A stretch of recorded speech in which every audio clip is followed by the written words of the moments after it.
tentu penting banget untuk kita sama-sama mengakui bahwa perlu adanya pemerataan.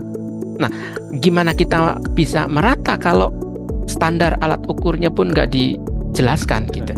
Negara Indonesia tidak bisa mengukur standar pendidikan ya kan dia nggak punya alat ukur. Udah itu aja. Kalau dia tidak mau mengukur, ya hancur udah selesai aja. Kalau memang kita mau kembalikan lagi ke jalurnya bahwa ada alat ukur yang jelas, sehingga proses belajar itu juga sungguh-sungguh, anak-anak juga pasti menjalani proses belajar di sekolah juga akan lebih gigih lagi gitu. Jadi saya sih menyambut baik Pak Hafiz gitu. Tapi yang harus benar-benar berdampak usulan saya.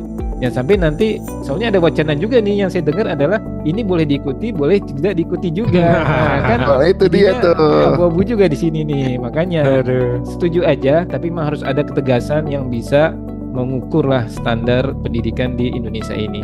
Setiap anak di levelnya masing-masing itu harus fokus dalam program pembelajaran. Apapun yang diajarkan oleh guru, baik itu di sekolah ataupun mungkin ada tentor tersendiri gitu kan. Nah itu seraplah dengan semaksimal mungkin dan layakkan bahwa anak tersebut di kelas 11 atau kelas 12 ya memang knowledge-nya itu sama sesuai dengan jenjangnya di situ kan. Jadi ketika nanti ujian apapun formatnya, apabila sudah memahami materi yang sudah diajarkan, itu insya Allah akan berjalan dengan lancar. Poles Podcast Online Sinotif. Halo Sinotifers, selamat datang kembali di Poles Podcast Online Sinotif. Semakin dipoles, Dipoles, semakin berkilau. Oke, bersama saya kembali Hafiz yang akan memandu jalannya Poles kali ini. Dan kita akan membahas sesuatu yang lagi unik nih, lagi hangat diperbincangkan, yaitu tentang pengganti ujian nasional. Jadi kita akan membahas nih ujian nasional dari dulu zamannya Eptanas sampai hingga sekarang wacana TKA atau tes kompetensi akademik. Dan sekarang saya tidak sendiri nih, saya kembali bersama teman-teman saya yang luar biasa. Pertama ada Pak Budianto selaku Business Executive Leader Platinum SMP. Halo Pak Budi. Halo, kita akan masuk lagi di era TK ya. Iya Pak, Ya, tes TKA belum kompetensi lagi. TKB lagi ya. Ada. Oke, Bingung dia. yang kedua ada Pak Juliandri selaku Business Executive Leader Platinum SMA. Halo Pak Andri. Halo, halo Pak Hafiz. Oke, dan kita kedatangan tamu baru nih. Hari ini spesial sekali, yaitu ada Pak Muhammad Ridwan selaku Business Service Leader Platinum SMA 03. Halo Pak Ridwan. Halo, selamat siang Pak Hafiz. Oke, siap buat sharing ya semuanya ya. Oke, Siap. siap. Sebelum kita bahas tentang wacana TKA ini nih, saya pengen ngebahas historikalnya dulu. Hmm. Ujian-ujian nasional atau ujian akhir yang pernah ada di Indonesia ya gitu. Nah, mungkin pertama saya akan berbicara kepada Pak Budi dulu gitu kan. Nah, kalau zamannya Pak Budi dulu ujian akhirnya namanya apa, Pak? Eptanas. Eptanas. Nah, Eptanas itu boleh ceritakan Pak, mungkin banyak orang-orang yang nggak tahu nih Eptanas itu seperti apa. Jadi Eptanas itu belajarannya apa saja, terus sistem ujiannya seperti apa, sama penentuan kelulusannya seperti apa, Pak? Boleh mungkin diceritakan, Pak? Oh, SD, SMP, SMA judulnya sama di saya Sama. Eptanas. Hmm. Makanya saya bilang salut. Berapa tahun tuh dari SD, SMP, SMA itu kan 12 tahun, Pak. 12 12 tahun tahun. konsisten ya kan. Nggak labil. Hmm. Jadi bener lah gitu. Namanya Eptanas semua. Jadi sebelum Eptanas itu juga kan kayak ada tryoutnya dulu ya namanya Praipta itu ya. Hmm. Jadi itu juga ada seluruh seluruh anak-anak itu pasti mengikuti proses itu gitu. Jadi evaluasinya justru sebelum Eptanas gitu dites dulu melalui Praipta itu, kemudian ada hasil, kemudian dididik lagi anak-anaknya sampai kemudian betul-betul ready sehingga nilai Eptanas itu kalau memang benar-benar dijadikan acuan untuk masuk ke jenjang pendidikan berikutnya itu betul gitu. Ya, karena memang serius apa namanya melihat proses ini dan semua elemen baik guru maupun pendidikan dinas yang apa namanya paling minor di situ ya, yang lingkup paling kecil itu memperhatikan betul itu gitu. Jadi ya jelas bahwa output dari EPTA itu digunakan untuk masuk ke jenjang pendidikan yang lebih tinggi itu clear jadinya, karena semuanya seragam gitu. Nah, sekarang seragam nggak tuh? Wah, kalau sekarang isunya sih belum belum belum seragam Pak. Soalnya Ya dihapus diseragamin kemarin. lah. Kalau nggak seragam, masa suruh kita pakai ya kan nggak bisa Oke, begitu. oke. Kalau dulu pelajaran yang di ujian kan apa aja Pak Budi? Ah Masih ingat nggak? lupa. SD SMP Pasti SMA ya banyak sih, banyak ya. Jadi banyak banyak. hampir semua pelajaran ya dulu Hampir kayak. semuanya, hampir Hmm. semua diteskan gitu. Mungkin nanti saya pulang saya cek lagi nilai Eptanasnya berapa gitu. Oh, Bagus-bagus sih kelihatannya sih. Ijazahnya ya. oke, oke. Iya. Oke, nah kalau saya pindah nih, geser dikit nih ke Pak Andri. Hmm. Kalau zamannya Pak Andri, kalau tadi kita sempat ngobrol-ngobrol, itu Hmm. udah ada namanya ujian akhir nasional ya? Benar Pak Ya, Andri ya? benar. Oke, ini apa bedanya sih sama Eptanas dan dulu pelajarannya apa aja sama sistemnya gimana Pak Andri? Ya, kalau saya memang di SMP ya. Kalau di SD-nya sempat ngerasain Eptanas deh, kalau nggak salah Hmm, Pak hmm, Hafiz. hmm, Di hmm, SD itu ada namanya NEM ya.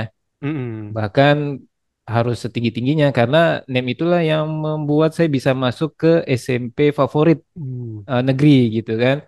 Dan favorit itu ternyata dekat rumah saya. Jadi saya jadinya terpacu banget untuk dapetin NEM itu yang bagus waktu di SD. Di SMP juga UAN. Kalau nggak salah karena jurusan IPA ada Mat Fiskim, juga ada bahasa Indonesia, bahasa Inggris yang diujikan. Dan itu juga mempengaruhi untuk masuk ke SMA negeri favorit juga. Dulu kalau di saya itu namanya rayon ya. hmm, Jadi ada satu pilihan untuk sekolah paling favorit. Dulu kuliah saya itu SMA 8 Jakarta tuh paling favorit tuh. hmm, hmm. Itu kalau nilai UN-nya paling bagus, itu sangat berpotensi bisa masuk ke sana dan itu sangat menentukan banget. Makanya jadinya sangat clear banget, jelas banget untuk masuk ke jenjang yang lebih tinggi, teruji Pak Hafiz di sana gitu. Jadi bagus sih kalau di zaman saya dulu, tapi kalau yang sekarang makanya nih, ini yang perlu kita saling Diskusikan lebih diskusikan. lanjut ya. Seperti apa peraturannya banyak berubah-ubah gitu ya, gitu. Apalagi yang SMA ke perguruan tinggi ya. Nah, ini juga penting banget. Apalagi sekarang perguruan tinggi Indonesia sudah bagus-bagus Pak Hafiz loh. Jadi pasti banyak orang yang berminat untuk masuk perguruan tinggi negeri gitu. Oke, jadi zamannya UAN udah lebih sedikit pelajarannya nggak? Kalau Eptanas mungkin semua pelajaran dulu UAN Hmm, tadi dipilih ada matematika, bahasa Indonesia, bahasa Inggris sama tadi tergantung pilihannya IPA jurusannya. kalau nggak salah gitu kan jurusannya Hmm. apa. Oke, nah sekarang saya masuk lagi nih generasi berikutnya nih. Generasi berikutnya tadi abis Eptanas, UAN, berikutnya adalah ujian nasional atau UN gitu kan. Nah, Betul. mungkin zamannya Pak Ridwan ini sudah memasuki yang nama zamannya UN. Nah, kalau UN apa beda lagi sama UAN sih sebenarnya? Terus sistemnya seperti apa dulu yang Pak Ridwan rasakan sama gimana tadi mungkin impactnya buat ke jenjang berikutnya? Baik, kalau sepengalaman saya dulu sih pas ketika SMA tuh memang pertama kalinya, kalau sebelumnya UN itu kan sebelum 2008, yakni ujian nasional hanya tiga mata pelajaran. Ya, Hmm, Pak Hafiz ya, ya. matematika, bahasa Indonesia dan bahasa Inggris. Hmm, Nah di 2008 itu nambah tiga lagi, fisika, kimia dan biologi, hmm, dan itu juga baru diinformasikan di bulan Januari. Ah, Di situ kan. Nah dan waktunya itu singkat ya. pada betul pada saat dulu. eh, apa setiap hari itu kita pulang sore dan itu menjadi syarat mutlak untuk lulus hmm, gitu hmm, kan. hmm. Nah, itu berjalan kalau nggak salah sekitar 2 tahunan atau 2 atau 3 tahun lalu diper ringan menjadi 70-30 kalau nggak salah Pak Hafiz ya. Jadi Hmm. seperti itu kalau pada satu UN momennya UN seperti itu sih Pak Hafiz kalau di era-era UN gitu. Oke, berarti di UN sendiri ada pelajaran tambahan lagi, itu pelajaran sesuai dengan bidangnya. Kalau tadi di IPA ada fisika, kimia, biologi, mungkin di IPS juga ada kayak sosiologi, sejarah, gitu, ekonomi. Jadi Betul. diperdalam lagi. Jadi selain kemampuan dasar tadi matematika, bahasa Indonesia, bahasa Inggris diperdalam lagi sampai 6 pelajaran. Itu menentukan kelulusan ya. Betul, 100% menentukan kelulusan Pak Hafiz Kalau di situ. UN-nya tidak lulus, dia tidak bisa ke jenjang berikutnya bahkan. Betul sekali. Harus kalau nggak lulus harus pakai C. Oke, berarti kalau nggak Eh, mengulang lagi ke eh, berarti harus ikut paket C. Luar biasa banget. betul, Jadi benar-benar ujian akhir tuh menentukan biar kita bisa masuk ke tingkat berikutnya. Oke, nah sekarang kita membahas nih di tahun 2019 ke 2025 ini, Pak. 2024 terakhir, itu tidak ada ujian akhir. Nah, kalau menurut Bapak Bapak sendiri nih gitu, saya kembali ke Pak Budi. Itu gimana menurut Pak Budi dari 2019 ke 2025 ini gak ada ujian akhir. Itu pengaruhnya sepengaruh apa sih Pak di dunia pendidikan yang Bapak amati? Ya, impactnya yang pasti negara Indonesia tidak bisa mengukur standar pendidikan ya kan dia nggak punya alat ukur. Hmm, hmm, Iya. hmm, hmm. Udah itu aja. Kalau dia tidak mau mengukur, ya hancur udah selesai aja. Itu Buruk Bang. pasti gitu. Hmm. Udah jelas. Mantap Itu sih. menurut saya ya. Singkat, Karena alat jelas, ukurnya padat. diserahkan masing-masing. Kebayang Betul, nggak?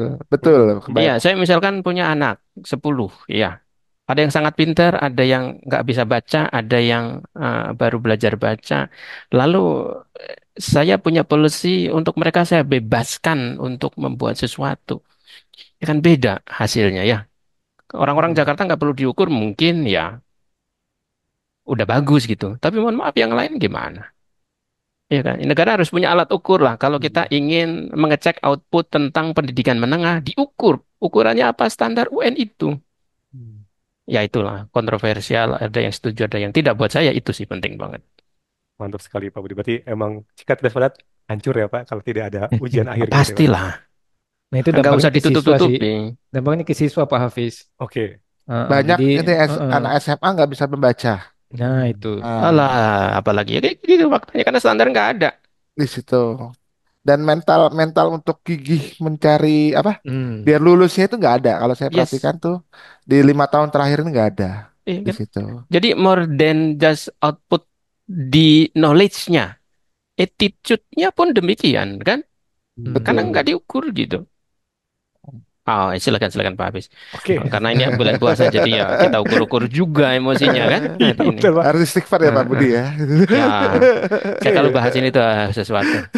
Sekarang saya lanjut ke Pak Andri nih. Nah, sekarang kan Hmm. ada wacana nih, wacana dari beberapa bulan yang lalu mungkin, terus beberapa hari yang lalu ada statement dari Bapak Menteri kita akan mengembalikan ujian nasional kembali dengan nama yang baru yaitu Hmm. TKA. Nah, Pak Andri menyambut ini seperti apa nih Pak Andri?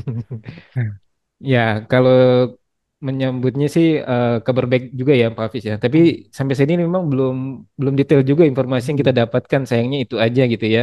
Kalau memang kita mau kembalikan lagi ke jalurnya bahwa ada alat ukur yang jelas, sehingga proses belajar itu juga sungguh-sungguh, anak-anak juga pasti menjalani proses belajar di sekolah juga akan lebih gigih lagi gitu. Jadi saya sih menyambut baik Pak Hafiz gitu.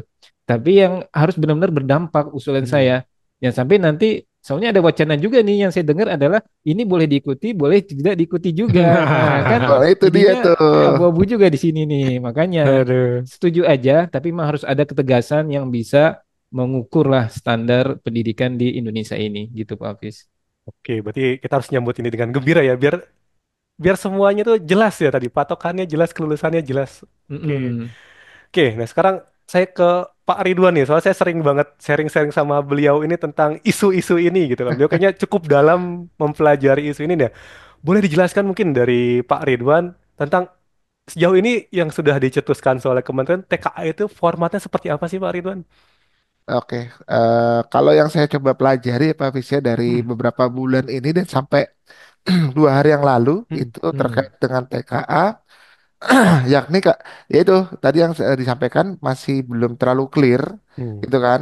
Karena surat edarannya pun saya cari-cari itu belum ada, hmm, gitu Hmm. kan? Kan kalau benar-benar baru hanya ada di wawancara menteri hmm, ataupun kalau dulu namanya ada BNSP ya, kalau sekarang namanya BKSP kalau nggak salah. hmm, Nah, itu baru statement bahwa mata pelajarannya apa saja untuk TKA, lalu TKA ini hanya digunakan untuk eh, ke jenjang selanjutnya seperti apa namanya dari SMP ingin masuk SMA negeri di situ kan, lalu juga SD mau masuk SMP negeri dan SMA itu ingin apabila ingin masuk ke PTN tinggi dan negeri. itu lewat jalur prestasi.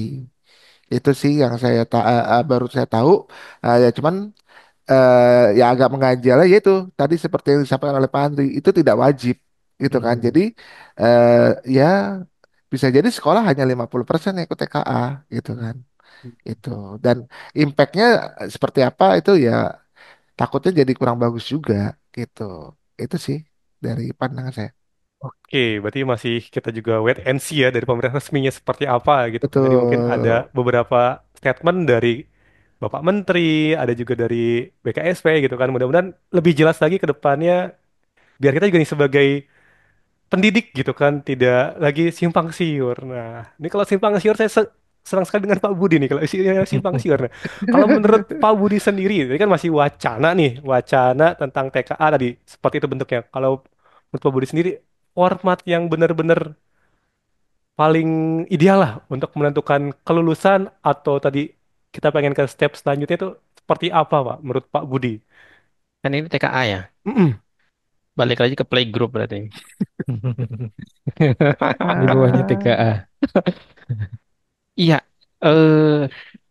jujur mari kita mengakui. Hmm. Satu, di Indonesia itu dari Sabang sampai Merauke itu pemerataan pendidikan itu gradasinya masih luar biasa. Hmm. Gapnya itu masih luar biasa. Hmm. Karena luar biasa ini satu tentu perlu satu keseragaman alat ukur. Hmm. Clear itu, saya rasa itu harus ada. Terlalu labil kalau bangsa ini diajarin dengan pilihan antar boleh, ya silahkan, mau ikut boleh, nggak silahkan, kagak jelas. Hmm. Kita belum semandiri itu untuk memilih dan menentukan nasibnya sendiri sebenarnya ya, gitu. Perlu orang yang clear, komit, jelas memberikan polisi gitu. Ya kita kalau mohon maaf kalau kita menganut kurikulum IB clear bener kan? Hmm. Hmm. dari dari dari playgroup sampai dia university, pre-university jelas. Demikian juga Cambridge itu jelas itu international program. Ujian-ujiannya pun clear, nggak ada perubahan kayak gimana-gimana, jelas semuanya. Nah, ya memang kita gemar melabilkan diri kan ya, sering memilih untuk enggak gitu. Saya membayangkan dulu ketika masih sekolah ya SD gitu, pemerintah membuat sebuah sistem pendidikan kan nyampe aja kan ke bawah semuanya seragam kan. Hmm. Betul. Betul. Indonesia Iya, sama, Pak. apapun itu kebijaksanaan pendidikan langsung seragam. Ya, karena memang bedanya dulu pendidikan dipegang penuh oleh pemerintah Pusat. pusat kan gitu. Ini Betul. diserahkan ke daerah masing-masing. Hmm. Ya nggak nyampe-nyampe sih. Kurikulum Merdeka 10 tahun nyampe nggak tuh? Nggak nyampe. Belum Nggak ada, nyampe ada yang juga. beli Gitu. 2013 ternyata, Pak, sampai saat ini, Masih Pak. ada 2000, iya benar, masih ada yang Sekolah 2013. Iya kan? Nggak nyampe kan gitu. Ya, ya saya sih nggak punya saran kayak gimana gimana. Balikin aja lah apa namanya pendidikan ini kan di undang-undangnya kan jelas. Segala warga negara berhak mendapatkan pendidikan. pendidikan kan ya. Pendidikan, Pendidikan, betul. ya. Artinya apa? Semua ini punya hak untuk dapetin pendidikan yang bagus gitu. Hmm.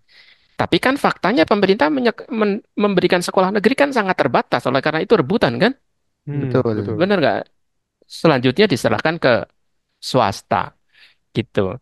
Yang kedua, tentu penting banget untuk kita sama-sama mengakui bahwa perlu adanya pemerataan.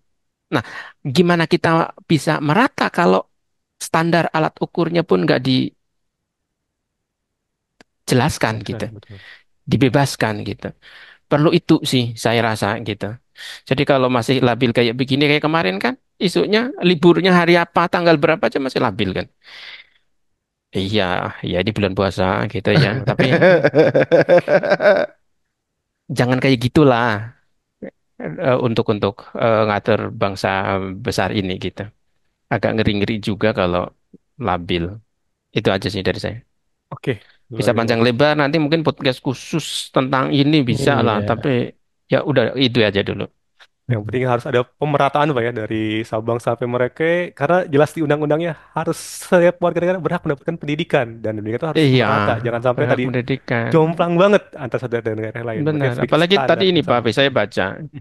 Kenapa ini tidak diwajibkan? Karena UN itu sebelumnya bikin anak stres. Saya baca di Kompas gitu. Heeh. Ya silahkan aja kalau ini tidak diwajibkan akan ketemu stres selanjutnya yang lebih besar kan? Hmm. Yang Betul. ikut punya Benar. peluang untuk masuk ke sekolah favorit negeri Hmm. misalkan gitu. Hmm. Yang tidak ikut ditutup peluangnya. Lalu nanti setelah selesai ujian yang lain, saya misalkan mau ikut apa seleksi masuk sekolah yang bagus, sudah nggak punya peluang karena saya nggak ikut ujian. Kan nggak gitulah, nggak gitu caranya gitu. Ya mungkin karena ini masih belum solid, masih trial dan error gitu ya. Dikeluarkan dulu, dilempar dulu isusnya ke kita, kita langsung suruh mikir stres-stres kayak gimana, nanti diperbaiki kan mungkin polanya kayak begitu. Ya seperti gas melon itulah ya kan. Oke, itu aja. Langsung Terima kasih. balik lagi. Oke, thank you, thank you. Nah, sekarang saya balik ke Pak Andri lagi. Nah, Pak Andri kan sebagai pendidik juga, sebagai orang tua juga nih, gitu kan. Hmm. Nah, apa rasanya nih dan apa yang kira-kira perlu orang tua di luar sana prepare nih menyambut, wah, akan dikembalikan lagi nih, ada tes seperti UN yang namanya TKA ini. Gimana Pak Andri? Ya benar. Malah infonya TK ini nanti langsung berjalan di November ya, Hmm, Pak Hafiz ya, oh untuk iya. yang kelas 12 Hmm, nantinya. Jadi hmm, memang eh yang namanya peraturan berarti kalau sudah ada, saya sebagai orang tua pastinya kita bisa bantu anak lah untuk hmm, memprepare-nya betul. hmm, Jadi eh bagusnya adalah kesempatannya ada tes lagi, nggak ada hmm, perlu dilihat nilai raport lagi katanya kalau untuk yang mau ke perguruan tinggi gitu Pak hmm, Hafiz.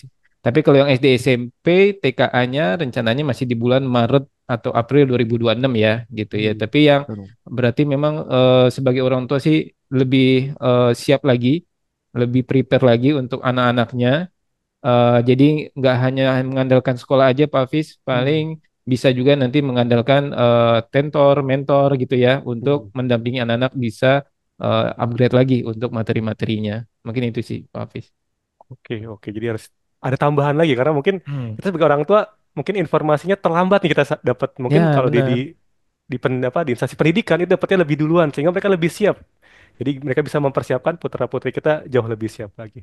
Oke, luar biasa banget. Nah, sekarang Pak Ridwan nih, ada nggak tips dan trik nih buat anak-anak nih yang kan ini infonya masih masih belum jelas ya maksudnya. Ada nggak sih kayak masukan atau saran buat mereka apa yang perlu anak-anak siapkan, terutama yang anak SMA nih, karena sebentar lagi November katanya TKA mau diadakan. Apa yang perlu mereka siapkan dari sekarang agar mereka bisa ketika TKA ini benar-benar ada, mereka benar-benar siap. Oke. Kalau menurut saya sih, Hmm, walaupun masih simpang siur ya Pak Hafiz hmm, ya, jadinya lebih baik sih dari saat ini, walaupun saat ini berarti mereka masih kelas 11 ya Pak Hafiz ya. hmm, hmm, Nah saat ini mereka masih kelas 11, ya mereka persiapkan. Kita anggap aja lah, walaupun kisi-kisinya juga belum ada, hmm, ya kita anggap aja karena ini adalah pengganti UN, hmm, ya kita anggap kisi-kisinya itu mirip dengan UN terlebih dahulu. hmm, hmm, hmm, Di mana materinya itu kan dari kelas 10 sampai dengan nanti kelas 12 ataupun kalau mau di-cut mungkin kelas 11 kali ya hmm, gitu kan. Nah, berarti eh, kan nggak mungkin kan materi kelas 10 kelas 11 itu hanya apa dipelajari dengan jangka waktu 2-3 bulan saja menuju hmm, bulan November. Jadi alangkah baiknya ya dari mulai saat ini mulai mencicil belajar gitu kan merefresh kembali materi yang sudah lewat gitu ya Pak Fis ya. Kan hmm, hmm, kita menganggap kisi-kisi ini adalah sama seperti dengan kisi-kisi UN hmm, seperti itu hmm, hmm. gitu. Itu sih saya rasa jadi mesti dipersiapkan dari saat ini. Oke, berarti harus prepare dari sekarang ya, jangan sampai nanti mepet-mepet baru tahu ininya kelabakan. Ya, usahakan namanya belajar harus dicicil sejak awal. Walaupun kita belum tahu kira-kira apa ya. Berarti kita bisa mempersiapkan nih materi yang sekarang lagi kita pelajari, kita persiapkan dengan sebaik mungkin sehingga nanti ketika udah fix bisa benar-benar siap. Oke. Nah, sekarang kita ke endingnya nih, ke konklusinya nih. Kalau dari Pak Budi nih, gitu kan. Tadi Pak Budi kayak lebih banyak mengkritisi pemerintahnya nih. Kalau Pak Budi misalkan bisa bersuara nih, gitu maksudnya. Dikasih kesempatan bersuara untuk tentang ujian kelulusan ini atau TKA ini, apa yang mau Pak Budi sampaikan nih? Mungkin nanti akan didengar nih oleh para Ya. anggota-anggota kita, Pak. Kalau saya sih lebih lebih senang ngomongin kita sebagai warga negara aja dulu ya. Boleh, Pak, boleh, siap. Kenapa? Untuk anak-anak, untuk orang tua, karena kata kita hidup di Indonesia yang sudah tahu sendiri menterinya ganti, pendidikan ganti. Mm-mm. Maka di sudah pasti anak-anak kita itu akan menghadapi ketidakpastian pendidikan yang demikian tinggi gitu ya. Kita Mm-mm. mungkin satu-satunya negara di dunia itu Indonesia yang modelnya begitu. Yang lain saya Hmm, hmm, saya Belum kira tahu nggak juga ada yang mungkin. begitu. Oleh karena itu mari selamatkan diri sendiri ya dengan cara satu serius pada saat belajar Mm. gitu. Jadi apapun bentuk ujiannya nanti siap gitu. hmm. Gitu ya. Jadi benar-benar manfaatkan waktu dengan sangat baik gitu. Serius dengan belajar gitu. Semua knowledge yang diajarkan oleh guru-guru pastikan paham, terserap dengan baik gitu. Fokus dan tentunya juga banyak hal-hal yang sifatnya keterampilan, ada praktis, praktikal dan lain sebagainya. Tentu itu sesuatu yang perlu dilatih. Jadi Anda matang di setiap levelnya gitu. Karena di Indonesia itu nggak matang pun boleh naik kelas kan? Betul sekali. Nggak masalah. Jadi Pasti pasti matangkan diri lah, lulus. matangkan diri, Eh, pantaskan diri. Jadi ketika Anda seorang anak kelas 12, layakan diri Anda memang Anda seorang anak kelas 12. Anda 12. seorang anak Betul. kelas 9, layakan Anda sebagai seorang anak kelas 9. Jangan Anda seorang anak kelas 11, seper R kuadrat sama dengan seper 16 R-nya kagak tahu. Hmm. Itu masalah tuh, gitu ya. Jadi satu-satunya cara mengamankan diri adalah memastikan bahwa kita layak di setiap levelnya dengan cara benar-benar belajar dengan serius. Itu aja dari saya. Terima kasih. Luar biasa. Nah, kalau dari Pak Andri sendiri, apa yang mau disampaikan nih, khususnya buat mungkin tenaga pendidik atau orang tua di luar sana untuk menanggapi isu ini gimana, Pak?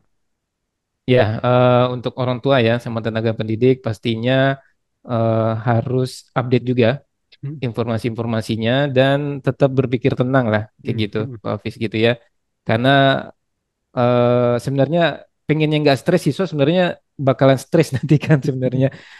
Siswa udah stres, orang tua jangan, tetap harus Hmm. bisa tenang, lihat kondisinya, apa yang dibutuhkan oleh siswa, support lah kayak gitu Hmm. kan. Hmm. Karena mereka juga pastinya yang berdampak langsung terhadap peraturan-peraturan ini gitu. Hmm. Kita sebagai orang tua, guru pun juga nanti sebagai tenaga pendidik, berikanlah apa kemudahan-kemudahan dalam belajar, maksudnya kemudahan dalam akses proses pengajaran, Hmm. akses ilmunya, penjelasannya juga lebih detail lagi gitu kan, sehingga anak-anak juga bisa pas kayak Pak Budi tadi, sesuai dengan kondisinya dia layak gitu ya, sesuai dengan kelasnya masing-masing, ilmu yang didapatkannya gitu Pak Hafiz. Oke, luar biasa banget. Sekarang terakhir dari Pak Ridwan nih, buat anak-anak se-Indonesia di luar sana, boleh dikasih ininya, wejangannya nih, apa yang perlu dipersiapkan? Oke, terima kasih Pak Hafiz. Mungkin hampir mirip ya tadi yang disampaikan oleh Pak Budi, yakni eh, setiap anak di levelnya masing-masing itu harus fokus dalam program belajaran, gitu kan. Hmm. Jadi apapun yang diajarkan oleh guru, baik itu di sekolah ataupun mungkin anak-anak ada tentor tersendiri, gitu kan. Nah itu seraplah dengan semaksimal mungkin dan layakkan bahwa apa namanya anak tersebut di kelas 11 atau kelas 12 ya memang knowledge-nya itu sama Hmm. sesuai dengan jenjangnya di situ kan. Jadi ketika nanti ujian apapun formatnya saat ini mungkin yang bergulir ada TKA, apabila nanti beneran bergulir, nah itu apabila sudah memahami materi yang sudah diajarkan itu insya Allah akan berjalan dengan lancar gitu sih. Oke, luar biasa. Jadi yang saya dapat garis bawah ini dari percakapan kita hampir 30 menit ini adalah kita harus siap apapun ujiannya ke depan dengan cara gampang sebenarnya. Ya kita prepare aja saat ini kita kondisinya kelas berapa, ya kita mantaskan diri di kelas tersebut. Jangan sampai kemampuan kita di bawah itu. Kalau bisa kita Ya, lebih tinggi ya lebih tinggi. Tapi jangan sampai kita nggak sesuai dengan standar kelasnya. Kalau kelas Betul. 6 ya kelas 6, kelas 9, kelas 9, kelas 11, kelas 12. Sehingga apapun ujiannya, kita akan selalu siap. Wacana seperti apapun, kita bisa tetap santai, tetap rileks menanggapinya. Dan bahkan tadi kalau ada yang kurang, kita bisa mencari bimbingan atau tentor-tentor yang bisa mengajari kita agar kita bisa pantas di kelas yang sesungguhnya kita hadapi saat ini. Oke, luar biasa banget Bapak-Bapak. Percakapan hari ini sangat berbobot dan sangat bermanfaat. Semoga nih untuk para pendengar bisa mendapatkan manfaatnya dan bisa lebih prepare lagi apapun ujian berikutnya. Oke, terima kasih buat Pak Budi, Pak Andri, dan Pak Ridwan atas Sama-sama. sharingnya. sama-sama. Sama-sama Pak Hafiz. Terima kasih juga buat para pemirsa dan pendengar. Semoga bermanfaat. Dan jangan lupa saksikan lagi di podcast online inisiatif berikutnya. Semakin Semakin dipoles, dipoles, Poles semakin semakin semakin berkilau. berkilau. berkilau. Oke. Poles, podcast online Sinotif.